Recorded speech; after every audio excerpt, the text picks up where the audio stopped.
Part है वो तो आपने +1 2 वाले मेथड से ही करने हैं, ठीक है।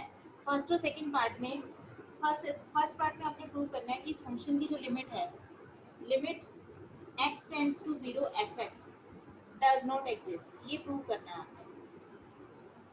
तो ये कैसे प्रूव करोगे? जो लेफ्ट हैंड लिमिट है वो आपके पास कितनी आएगी 1, और जो राइट हैंड लिमिट है वो आपके पास 0 आएगी, ठीक है। Both are not equal, hence limit does not exist. Similarly you can do second part also कि limit x tends to 0 gx does not exist. Now move to the part number 3. In part number 3 you have to prove that limit of the function f plus g at x is equal to 0 is equal to 1. So firstly we will calculate f plus gx which is equal to 0 plus 1, 1 when x greater than equal to 0, 1 plus 0 when x is less than 0. When x is less than 0, it is also equal to 1. Means sum of these two function is equal to 1 for all x. For all positive values के लिए भी इसकी value 1 है, negative values के लिए भी इसकी value 1 है। मीन्स आपके पास सम ऑफ द फंक्शन इन दोनों का जो आ रहा है वो 1 आ रहा है। Is it clear to all? Yes ma'am. ठीक है। अब अगर ये फंक्शन कांस्टेंट है, दैट मीन्स इसकी वैल्यू 1 है, 1 है तो इसका मतलब ये फंक्शन क्या हुआ? It is called constant function. तो अगर आप लिमिट x टेंड्स टू 0 भी निकालोगे तो इसकी वैल्यू कितनी रहेगी? 1 ही रहेगी। यही आपको प्रूव करना था थर्ड पार्ट में। Is it clear? Yes ma'am. अब देखिए हमने क्या कंक्लूजन निकाला यहाँ से।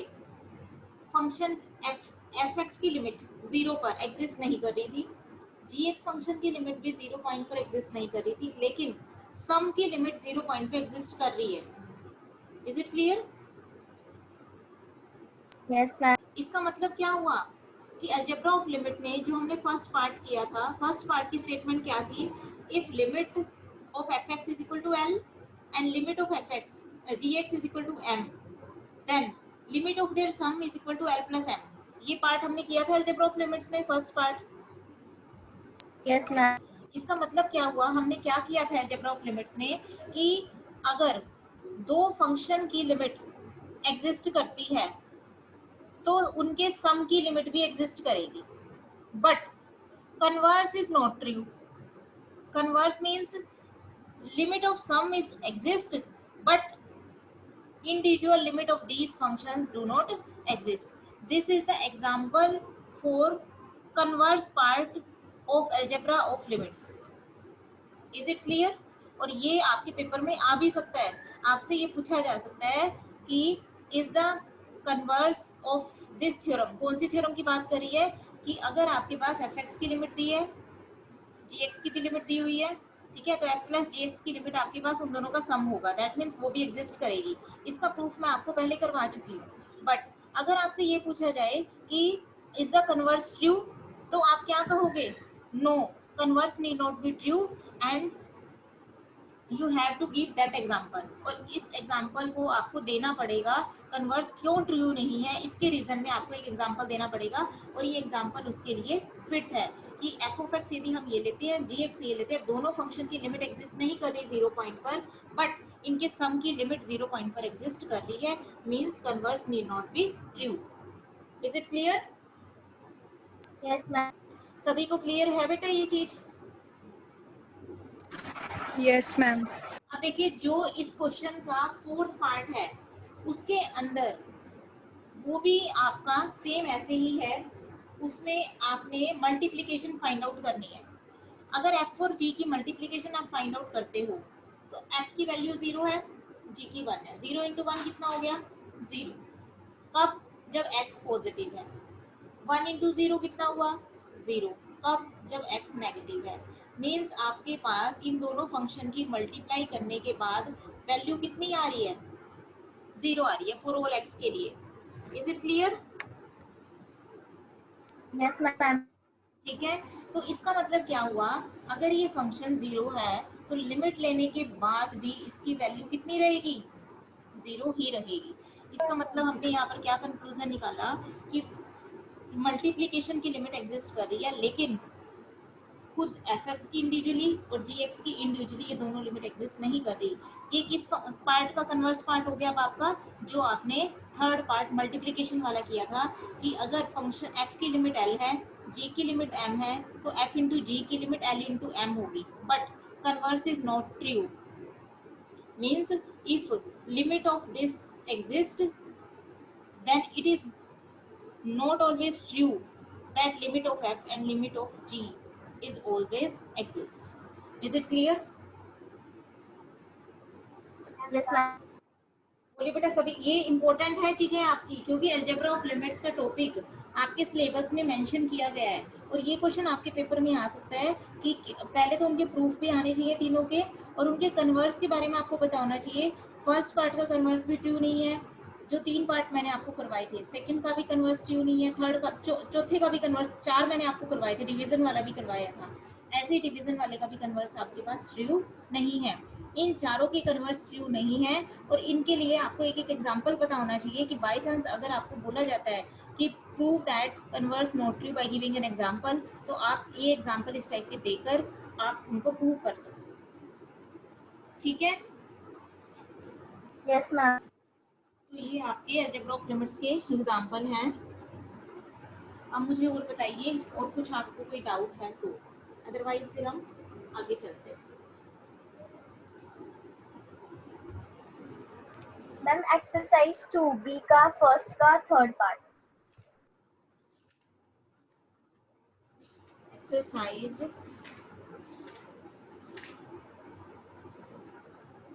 फर्स्ट का थर्ड पार्ट, बेटा इसके अंदर आई थिंक आपको फैक्टराइजेशन करनी पड़ेगी।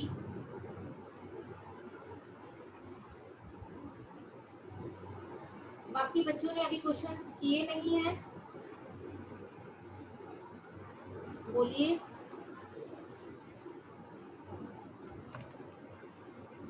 इसके अंदर बेटा फैक्टर ट्राई कीजिए बनाने की, अगर आप फैक्टर बना सकते हैं तो।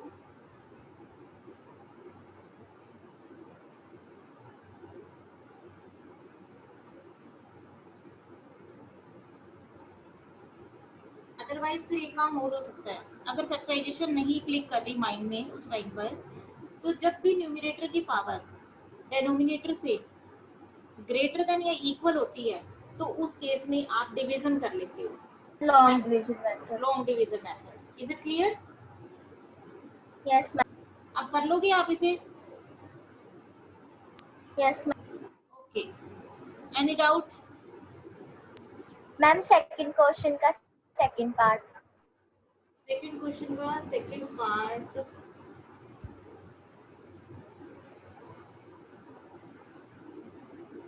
इसमें आप अगर चाहो तो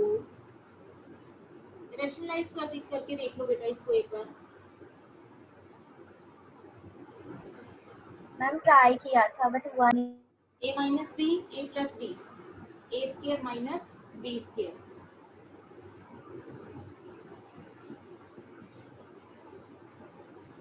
ओके, लिमिट एक्सटेंड्स टू 5,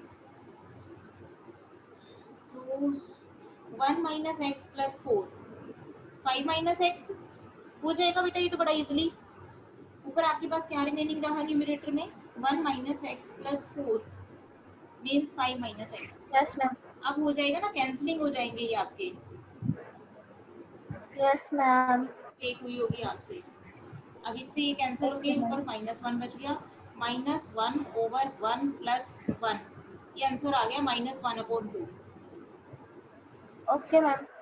ठीक है, यस। चलिए, अभी मुझे लगता नहीं है कि सभी स्टूडेंट्स ने काम किया है।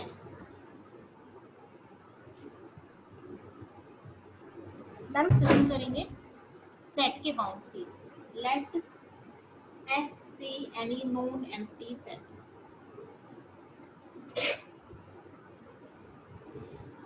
ये नोटेशन समझ आ रही है आपको? मैम S के बाद कौन सी नोटेशन की है? S not equal to phi. Phi, what is the meaning of phi? Okay, ma'am. Phi is Empty set. empty set. Not equal to phi means non-empty set. ठीक है? Let S be any non-empty set and it is a subset of set of real number. Then there are two types of bounds of S. One is upper bound and next is lower bound. In short, it can be written as LB, it can be written as UB. Is it clear?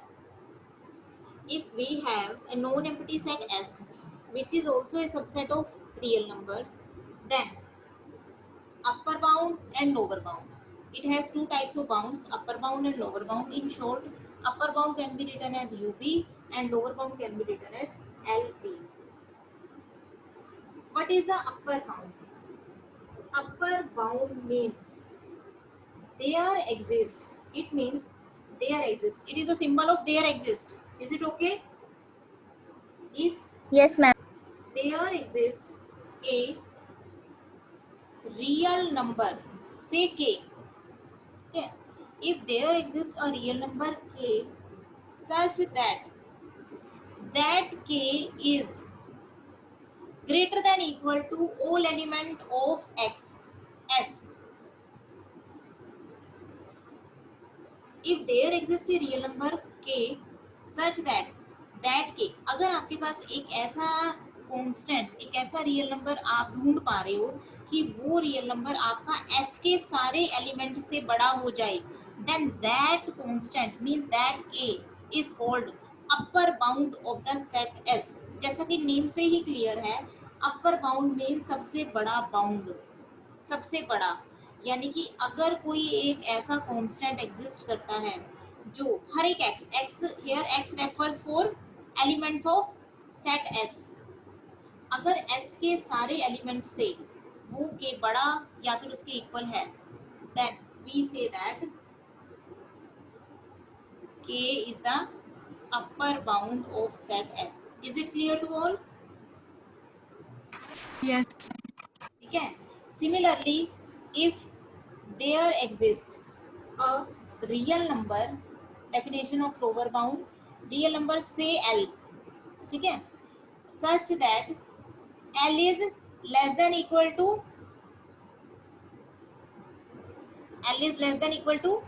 x, where x क्या है, x is the for all x belonging to S. देखिए ये जो symbol है मैं यहाँ पर लिखती हूँ, ये सिंबल होता है there exist का, ये सिंबल होता है for all का, ठीक है. ये जो सिंबल है फाई, ये है एम्प्टी सेट का सिंबल. क्लियर है? ये फॉर ऑल का सिंबल Yes, है, ma'am. ये देयर एग्जिस्ट का है, ये एम्प्टी सेट का सिंबल है जो मैंने यहाँ यूज किया है. If there exist a real number L such that L छोटा होना चाहिए सारे एलिमेंट से, then L is called lower bound of S. Is it clear? Yes, ma'am. ये दो डेफिनेशन सभी को क्लियर है? Yes, ma'am. ठीक है. If upper bound exist, if upper bound of a set exist, then देखो अपर बाउंड की definition में हमने क्या कहा कि k is the upper bound of set S. Okay, और we can say that set S is bounded above by that k. सिर्फ ये आपका बोलने की सेंस चेंज हुई है, मीनिंग दोनों का सेम है. और we can say that S is bounded above by that k. Or in that case, we can say that in the case of lower bound, we can say that set S is bounded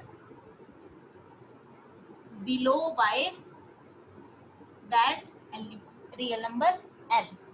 Okay, clear to all? Yes, ma'am. If a set is bounded above by any element and bounded below by any element, means if a set is bounded above as well as bounded below, then and only then this set is said to be bounded set. If bounded above है but bounded below नहीं है, that means as set is not bounded. अगर bounded above नहीं है, bounded below है, मतलब अगर वो ये दोनों कंडीशन सेटिस्फाई नहीं कर रहा, एक भी सेटिस्फाई नहीं कर रहा, तो हम उस सेट को बाउंडेड नहीं कह सकते. A set is bounded only when it is bounded above as well as it is bounded below. Is it clear to all? Yes, ma'am. तो आज मैं आपको सिर्फ इतना ही करवाऊंगी, ठीक है. फॉर एग्जाम्पल इसका मैं एक आपको एग्जाम्पल देती हूँ. मान लीजिए आपके पास ये सेट है S. It is a set 1 to open interval. So we can written as S is lying between 1 to 2.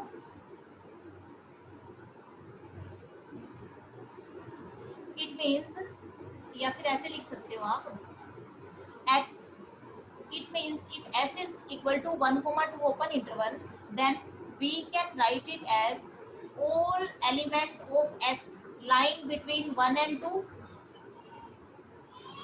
We can write it as, बोलिए क्लियर है इतना? Yes, ma'am. ठीक है. अगर आप इस पार्ट को देखोगे तो ये आपकी कौन सी डेफिनेशन फॉलो कर रहा है? x is greater than equal to 1 means Upper. नहीं, अपर नहीं है बेटा. 1 is less than equal to x है, तो यानी कि 1 क्या बन गया? Yes, ma'am. 1 is the lower bound of s. और जो 2 है वो 2 सारे एलिमेंट से बड़ा है. दैट मींस 2 क्या बन गया? Upper bound. Upper bound. ठीक है. तो that means this set S has upper bound 2 as well as lower bound 1 means it is bounded above as well as bounded below means this set is bounded set. Is it clear to all?